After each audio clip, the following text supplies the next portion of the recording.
Peux-tu te présenter en quelques mots? C'est la question redoutée, vraiment, je la déteste. Je suis Céline Scribe, une tatoueuse de 27 ans, j'ai grandi en banlieue parisienne. Je suis Lion, ascendant Lion. Si tu t'intéresses un peu à l'astro, ça devrait te parler beaucoup plus que n'importe quelle description.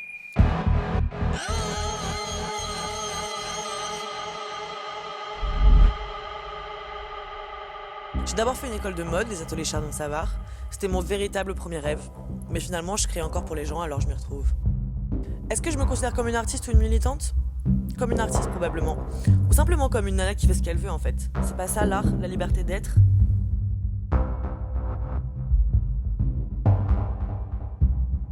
Un peu par hasard, en réalité, aux alentours de mes 16 ans, je me suis essayée avec la machine de mes amis et c'était vraiment pas sérieux au début. Et maintenant, j'en suis là.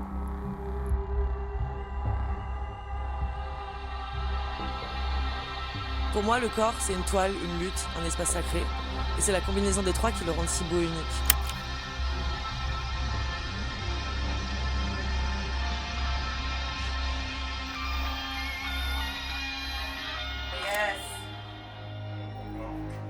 Est-ce que je peux vivre sans créer? Non, car je dois vivre. Ou plutôt survivre. Je vis de mon art, alors comment vivre sans créer? Parfois, je le fais sans plaisir, jusqu'à ce que le plaisir jaillisse à nouveau. Ce qui m'anime, c'est de trouver du sens à ce que je fais.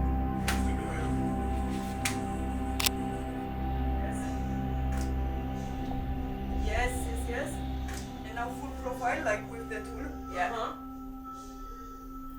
Okay. Je me sens plus vivante en créant.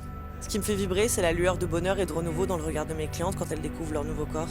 C'est tellement précieux. Finalement, un tatouage, c'est l'outfit que tu décides de porter pour toute la vie.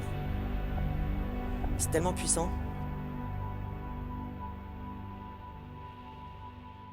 Et mon art, il m'a permis de me rencontrer. Je me suis rendu compte que j'étais légitime de vivre.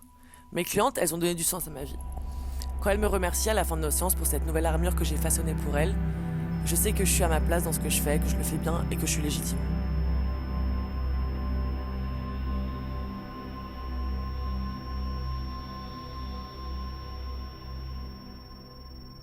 Et puis quand j'aide ces filles à s'aimer à nouveau, ou bien un peu plus, je soigne la petite fille en moi qui ne se trouvait pas assez jolie à l'époque.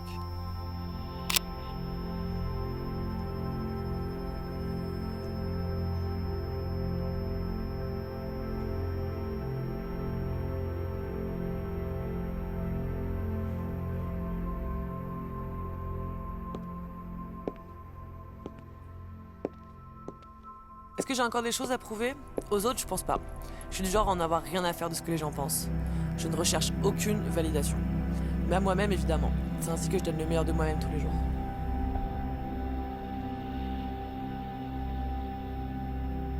Si j'avais aucune limite ni contrainte, je rêverais de créer un monde sans peur, sans crainte, surtout pour nous les filles. Un monde meilleur. Crois-tu qu'on peut refaire le monde avec de l'encre et des aiguilles? Quoi qu'il en soit, j'essaie déjà de rendre le mien meilleur chaque jour.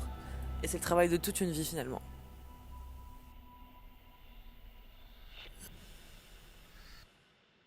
On m'a demandé une première fois de tatouer mon nom, j'ai refusé. Cette personne était inspirée par ma vie et ce que j'en partageais sur les réseaux, mon rapport au corps, aux garçons, à la drogue, mes états d'âme.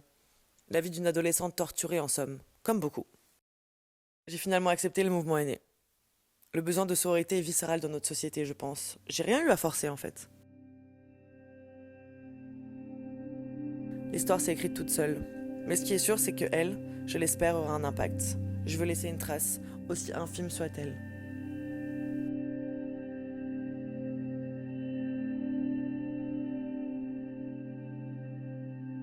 Quoi qu'il en soit, tu ne peux pas contrôler la pensée de celui qui regarde. Chacun comprend la chose depuis ses propres outils que son histoire lui a offert. Donc non, je n'ai pas peur que mon nom devienne une étiquette plutôt qu'un manifeste.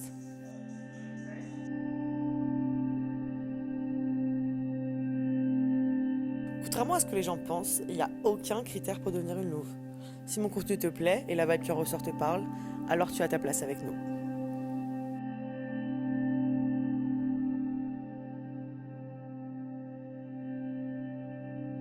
Et je pense que oui, ce tatouage transforme leur rapport au corps, mais que chacune vient y puiser ce dont elle a besoin. La force d'un groupe, le fait de se sentir moins seule, même à travers quelque chose qui ne semble pas palpable pour certains. Finalement, je pense que ces filles sont les mieux placées pour répondre à cette question. Je pense que leur geste a d'abord donné du pouvoir à mon art. Maintenant que l'histoire et la meute est véritablement établie, c'est celle-ci qui donne du pouvoir aux filles qui en font partie. À travers notre groupe de discussion et le fait qu'on s'entraide tout entre nous, c'est véritablement un soutien sans faille, où chacune a sa place et met sa pierre à l'édifice.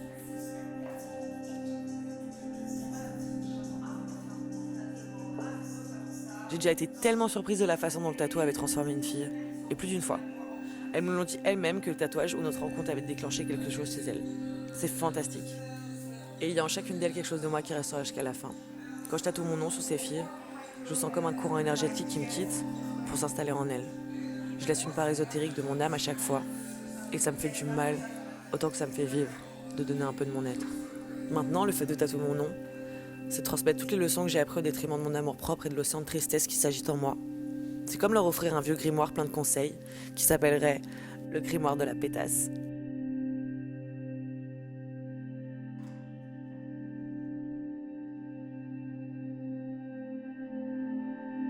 Petite, avec les autres filles, ça a toujours été compliqué.